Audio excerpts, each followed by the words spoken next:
Paramashivoham Om Nithyananda Paramashivoham Om Nithyananda Paramashivoham Om Nithyananda Paramashivoham Om Nithyananda Paramashivoham Om Nithyananda Paramashivoham Om Nithyananda Paramashivoham Om Nithyananda Paramashivoham Om Nithyananda Paramashivoham Om Nithyananda Paramashivoham Om Nithyananda Paramashivoham Om Nithyananda Paramashivoham Om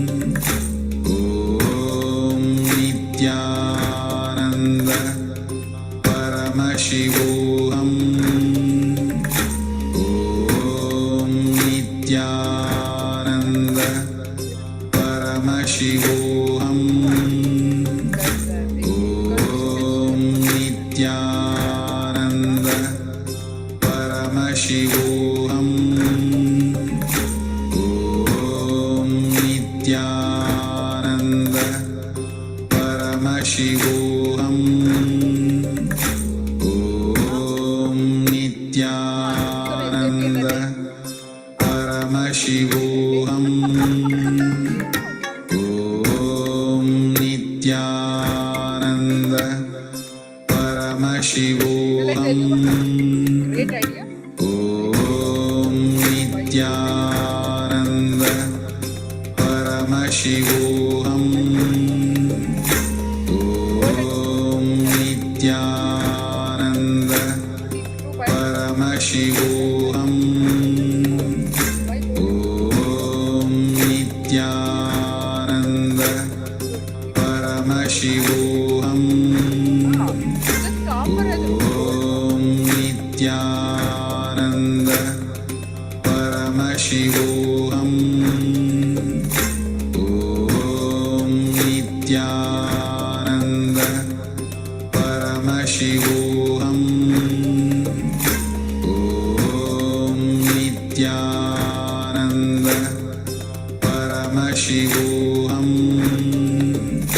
Om Nithyananda Paramashivoham Om Nithyananda Paramashivoham certificate not Om Nithyananda even Paramashivoham so I suggest Om Nithyananda Paramashivoham Om Nithyananda Paramashivoham Om Nithyananda Paramashivoham Om Nithyananda Paramashivoham Om Nithyananda Paramashivoham Om Nithyananda Paramashivoham Om Nithyananda Paramashivoham Om Nithyananda Paramashivoham I know I Om Nithyananda